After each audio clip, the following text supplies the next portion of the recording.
Assalamualaikum warahmatullahi wabarakatuh. Waalaikumsalam warahmatullahi wabarakatuh. Semangat ya, semangat siang ya. Semangat. Terima kasih kehadirannya.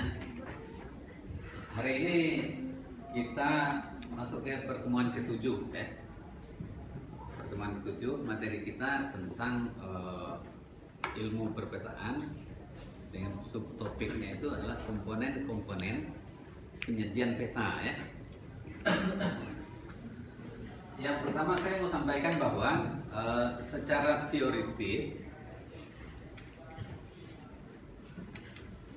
penyajian peta diawali dengan topik-topik ilmu pengetahuan yang sudah kita pelajari dari pertemuan 1 sampai ke 6 ya. Khususnya bahwa penyajian peta itu adalah seni dan pengetahuan, gabungan keduanya ya. Nah, yang pengetahuannya kemarin kita bahas tentang teori-teori kartografis gitu ya. Nah, terus teori kartografis intisarinya adalah bagaimana informasi sampai kepada penerima dalam bentuk sajian grafis gitu ya. Idenya begitu. Tetapi informasi yang penting di sini adalah informasi permukaan bumi. Itu yang penting ya. Nah, itu ilmu pengetahuannya ya. Terus ada dalam lagi yang kedua adalah seni. Nah, penyajian peta itu adalah seni yang di dalamnya terkandung estetika ya. Nah, seninya itu adalah kebiasaan kita ya. Kalau kita biasa membangunnya, akan terasa mana yang lebih bagus dan lebih baik gitu ya. Yang ketiga lagi di dalam penyajian informasi dalam bentuk grafis ini adalah standar. Itu standar yang penting sekali bahwa kita menyajikan informasi supaya bisa dibaca orang lain gitu ya. Tentu ada standarnya gitu ya, supaya apa yang kita sampaikan dibaca orang lain langsung bahwa ini maksudnya adalah seperti yang kita inginkan. Nah, kalau tidak ada standarnya tentu akan terjadi kekeliruan ya. Atau sering ya kita bilang bahwa ada penyesatan informasi gitu ya. Nah, oke ya. Terus yang penting lagi di standar itu apa? Nah, coba dilihat, kita ada standar, biasanya kita menggunakan standar nasional Indonesia gitu ya. Salah satu yang penting di sana biasa simbologi.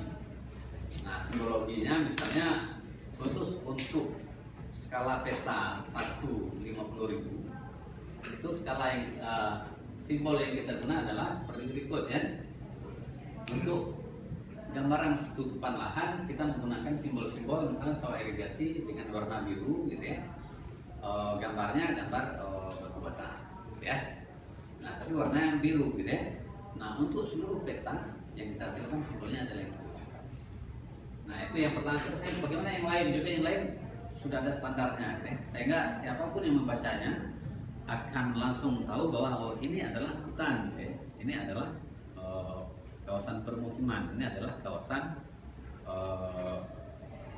komersial. Jadi itu standar ya. Nah, itu standar. Oke ya. Saya rasa dari pertemuan 1 sampai 6 kemarin, hari ini kalau ada yang kita diskusikan, kita tanyakan, nah, kawan-kawan mungkin bisa bertanya ya. Karena mungkin minggu depan kita sudah UTS ya.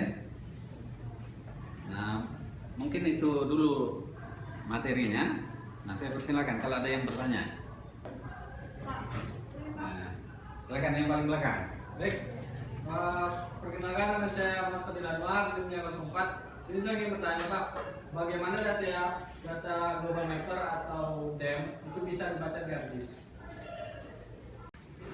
Pertanyaannya baik sekali ya, bagus sekali itu. Nah, memang tema kita kan tentang bagaimana komponen data peta itu bisa dibaca antara satu aplikasi ke aplikasi lain ya. Nah, memang ada salah satu standar data spasial adalah interoperabilitas ya. Nah, itu bagaimana sesuatu yang dihasilkan oleh software yang satu bisa dibaca oleh software yang lain ya. Nah, khusus yang pertanyaan Pak Adil itu kita bisa lakukan ekstraksi dulu gitu ya. Dari global mapper kita ekstraksi ke file yang biasa kita pelajari di ArcGIS ya, menggunakan ekspor vektor data, terus kita pilih save file gitu ya. Nah ini bentuknya save file, pilihannya adalah save file. Save file itu adalah file yang dihasilkan oleh software Esri ya. Nah setelah ekspor baru kita baca di ArcGIS dengan menggunakan aplikasi ArcGIS. Nah di sini contohnya bahwa setelah ekspor tadi kita buka di ArcGIS file SAP-nya ya, dalam bentuk kontur kota Jambi ya. Nah itu kan bisa langsung kita baca ya setelah di ArcGIS-nya. Yang bertanya lagi silakan. Nah yang paling depan, Nah, Saya Yunika Kristiani, NIM 01. Referensi data geospasial apa yang digunakan untuk pemetaan secara nasional? Oke ya. Nah kan materi awal kita dulu ada tentang jenis-jenis datum ya. Jenis-jenis datum itu intinya adalah itu kode referensi. Nah kode referensi ya. Nah kode referensi itu dia adalah menunjukkan referensi geospasial yang digunakan. Nah kita untuk bisa berbagi data sama orang lain gitu ya, itu adalah data geospasial dengan referensi WGS 84. Nah itu referensi global ya, referensi global yang dipakai oleh dunia.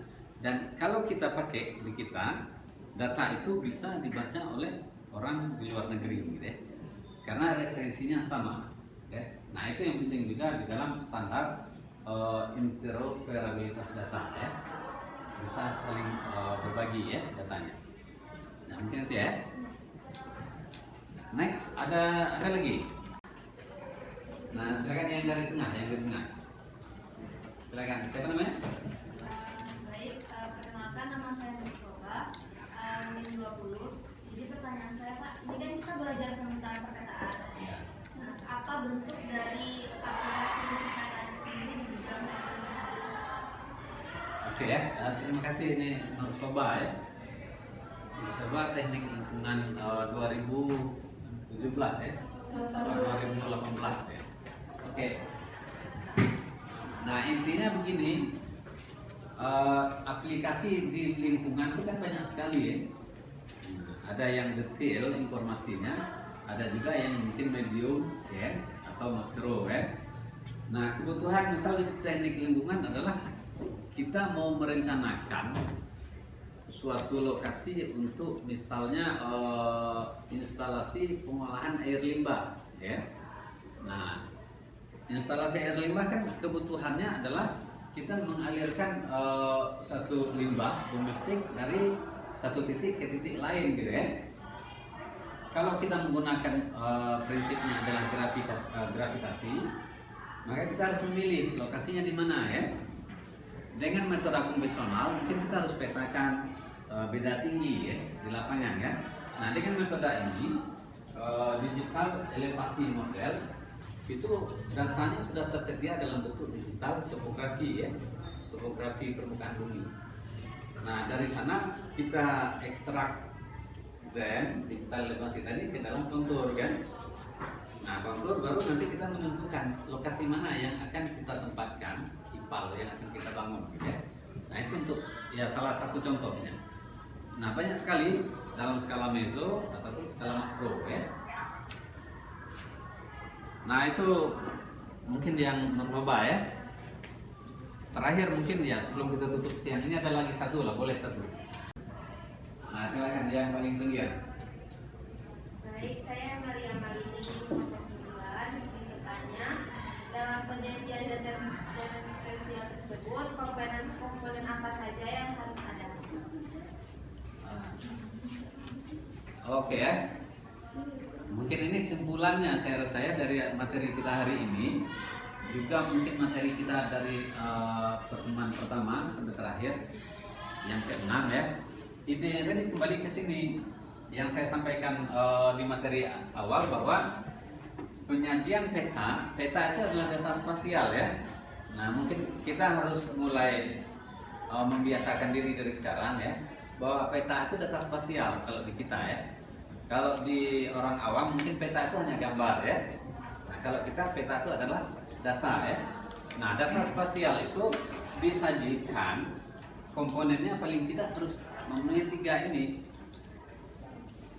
Komponennya adalah ilmu komunikasi antara fakta yang mau disampaikan supaya terbaca oleh penerima atau resipien kan. Nah, itu ilmu perkitaan, ilmu kartografi harus ada dalamnya.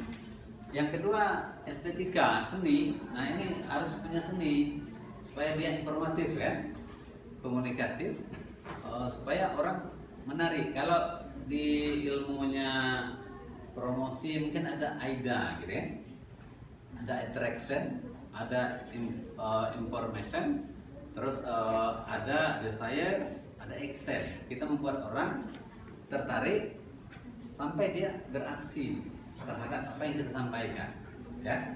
Nah, itu di ilmu promosinya, estetika. Nah, terus yang terakhir adalah standar tadi yang saya sampaikan, bahwa di dalam penyajian sebuah informasi spasial atau peta itu standar harus kita gunakan.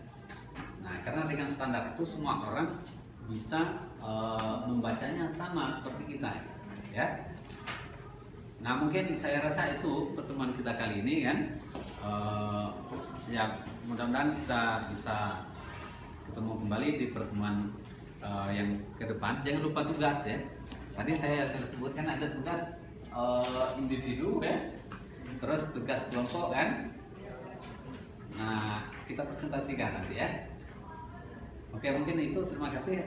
Assalamualaikum warahmatullahi wabarakatuh. Waalaikumsalam.